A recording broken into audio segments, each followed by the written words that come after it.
안녕하세요, 텐토르 정 대표입니다. 오늘은 CTS 쿠페 차량을 보여드릴 거고요. 지금 뒤에 보이는 차량인데 작업은 다 됐어요. 다 됐는데 앞범퍼만 작업이 남아 있어요. 근데 혼자서도 랩핑을 할 수 있느냐 뭐 이런 문의가 좀 많아서 뭐 또는 창업을 하려고 하는데 배워서 혼자서 난이도가 높은 앞범퍼 같은 거는 어떻게 붙이느냐 이런 문의들이 좀 있어서 영상으로 좀 설명을 하면서 붙여보려고 하고요. 지금 뒤에 보이는 차량은 앞범퍼와 본넷이 CTS 쿠페 차량의 범퍼도 굉장히 힘든데 V 범퍼로 교체가 되어 있는 상태라서 굉장히 난이도가 좀 있을 거라고 보시면 될 것 같고요. 더군다나 지금 작업하고 붙이고 있는 필름이 블랙 브러쉬 필름이에요. 브러쉬 필름은 결이 있어서 결 반대 방향으로 늘려서도 안 되고 결 반대 방향으로 늘어나면 차가 찌그러진 것처럼 보여요. 그래서 굉장히 좀 작업할 때 예민하게 작업을 해야 되고요. 그리고 헤라로 밀 때도 결 방향으로만 밀어야 돼요. 결 반대 방향으로 밀면 기스가 날 수 있고요. 결 반대 방향으로 난 기스는 복원도 되지 않아요. 그래서 굉장히 예민하게 조심히 작업을 해야 되고, 브러쉬 필름으로 CTS V 범퍼를 작업을 혼자 한다면 일반 필름으로도 충분히 할 수 있는 그런 거라 보시면 될 것 같고요.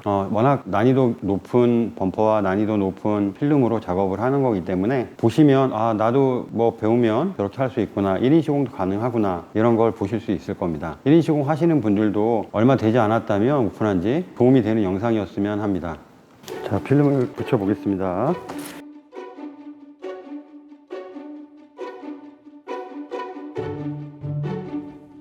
자, 이렇게 후지를 떼기만 해도 절반을 성공한 거고요. 혼자 할 때는 양쪽의 필름이 여유가 있어야 돼요. 센터를 기준으로. 예를 들어 이게 센터라고 하면 양옆으로 필름이 이렇게 여유가 있어야 됩니다. 자, 가운데만 이렇게 붙여놓고, 보통은 범퍼를 작업할 때 히팅건을 사용합니다. 히팅건은 스팟으로 열을 댈 때 좋은데 광범위한 범위는 그렇게 좋진 않아요. 그래서 혼자 작업할 때는 저희 같은 경우는 근적외선 파장기를 이용합니다. 텐토르에서 제작한 거고요. 작업할 때 저희는 이 제품을 쓴다고 보시면 될 것 같아요. 소비 전력은 약 2kg 정도 되고요. 꽤나 뜨겁습니다. 그래서 작업할 때 편하고요. 자, 센터는 붙여놨고 양옆으로 필름을 여유 있게 잡았습니다. 자, 이렇게 히팅건을 대듯이 근적외선 파장기를 대고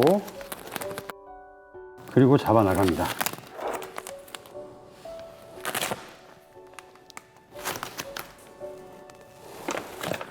이쪽은 커팅을 생각해서 흰 방향을 맞춰 줄 거고요.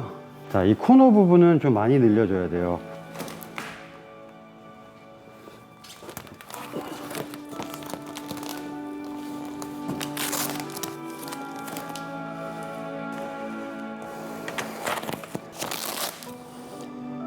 아까와 마찬가지로 코너 부분은 열을 충분히 대고 눌려질 겁니다.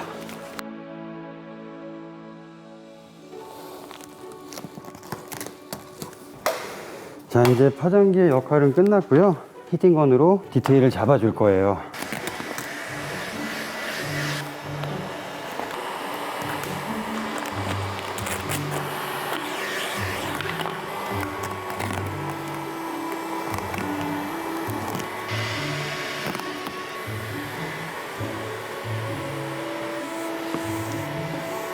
자, 아까 제가 코너 부분을 많이 늘려줘야 된다 그랬죠? 코너 부분 여기서 많이 늘려진 이유는 지금 안쪽으로 필름이 들어가야 되는데 필름이 많이 남아요. 그래서 밀게 되면 어떤 현상이 벌어지냐, 이렇게 주름이 생깁니다. 이런 주름. 오버랩을 쳤기 때문에 커팅을 이렇게 할 건데 주름이 이렇게 생겼어요. 이거는 굉장히 좋지 않은 주름이고요. 이런 주름은 100% 하자를 만들어요. 근데 가로 방향으로 필름을 많이 늘렸기 때문에 열을 대면 주름이 없어지면서 수축을 하게 돼요. 자, 수축하면서 없어지죠?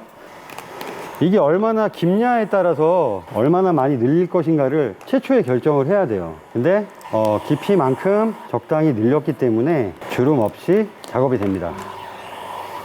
자, 잘 보셨나요? 깨끗하죠? 자, 열을 대면서 항상 주름 방향을 확인해야 합니다. 내가 커팅할 방향과 주름이 일치하는가, 늘 버릇처럼 항상 생각하고 항상 확인하고, 커팅 전에 항상 흰 방향을 확인하셔야 돼요. 커팅하고 나서 흰 방향 확인하면 늦겠죠. 앞서 설명드렸는데 이 필름은 브러쉬 필름이기 때문에 결이 이렇게 있어요. 이 결대로 미셔야 돼요. 그리고 흰 방향 맞추기 위해서 꼭지를 잡아주고, 여기도 흰 방향 확인하고, 자, 이쪽 마감은 잠시 후에 할 거고요. 지금 제가 손으로 누르는 부위는 깊어요. 근데 이렇게 눌러서 작업해도 되는 알값이 있고 그러지 않는 알값이 있는데, 알값이라고 하면 둥근 각을 말하는데 이 둥근 각이 만만합니다. 그래서 작업자가 판단해서 아, 이거는 그냥 눌러도 안 뜨는 곳이다, 이걸 판단할 수 있는 능력이 있어야 돼요. 끝나는 부위에 꼭지점을 찍어주면 오버랩 되는 부위에 흰 방향이 일단은 맞고요. 랩핑은 다 필요 없어요. 그냥 흰 방향하고 커팅 방향이 일치하는 거, 이게 전부인 것 같아요. 여기 커팅할 건데 이따가 열을 댔을 때 주름이 이렇게 생겨야 돼요. 이렇게 생기면 안 돼요. 지금 이렇게 굵은 주름 하나 생겼죠? 이렇게 생겨야 좋은 주름입니다. 자, 마감할 때도 보면 아까 처음에 이쪽으로 가로 방향으로 흰 방향을 주고 잡아서 전체적으로 늘렸는데, 여기는 복합 곡면이라고 그래요. 그러니까 힘이 이쪽은 커팅을 이렇게 해야 되고 이쪽은 커팅을 이렇게 해야 되는데, 이게 힘 방향이 가로로 줬기 때문에 세로 커팅을 하게 되면 힘 방향이 맞지 않죠. 그래서 아까 들었다가 놓으면서 힘을 잡았어요. 힘 방향이 맞았는지 안 맞았는지는 열을 대고 꼭 확인을 해줘야 돼요. 지금 주름이 이렇게 생겼죠? 이건 흰 방향이 이렇게 맞았다는 뜻이고, 여기 지금 주름이 없어요. 이쪽 방향으로만 있어요. 이 주름이 이쪽으로 가고 이쪽으로 가고 이쪽으로 가고, 흰 방향이 지금 다 맞춰 놓은 상황이에요. 그리고 지금 커팅을 이렇게 할 거기 때문에 여기도 흰 방향이 맞는지 봐줘야 되는데, 오버랩 부분에 꼭지점을 딱 잡아주면 이쪽도 맞고 이쪽도 맞게 돼요. 그래서 항상 꼭지점으로 흰 방향을 맞춰서 작업을 해야 합니다. 커팅하기 전에 주름의 모양을 봐야 돼요. 지금 이렇게 주름이 이렇게 지죠. 커팅 방향으로 주름이 져야 돼요. 흰 방향과 커팅 방향은 항상 일치해야 돼요. 이 방향이 만약에 어긋나면 랩핑은 실패하는 거예요. 지금 오버랩 부위를 따낼 텐데 여기도 미리 흰 방향을 맞춰 놨고요. 이제 오버랩 라인을 봐야 돼요. 커팅하기 전에. 자, 충분히 오버랩 라인이 지금 보이고 있고요. 그 오버랩 라인에 맞춰서 커팅을 할 겁니다. 장 커팅이 이래서 굉장히 중요한 거예요.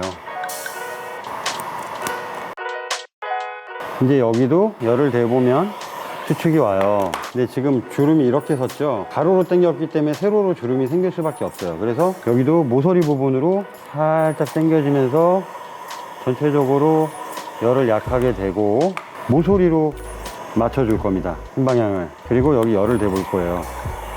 이제 이쪽도 특별하게 무리 없이 흰 방향이 맞았습니다. 이 모서리는 너무 깊어서 아무리 넣어도 떠요. 이렇게 뜨는 거는 뜨는 부위를 들고 뜨는 부위의 앞을 찢어서 필름이 앞으로 나갈 수 있게, 그러면 이제 뜨는 게 없지요.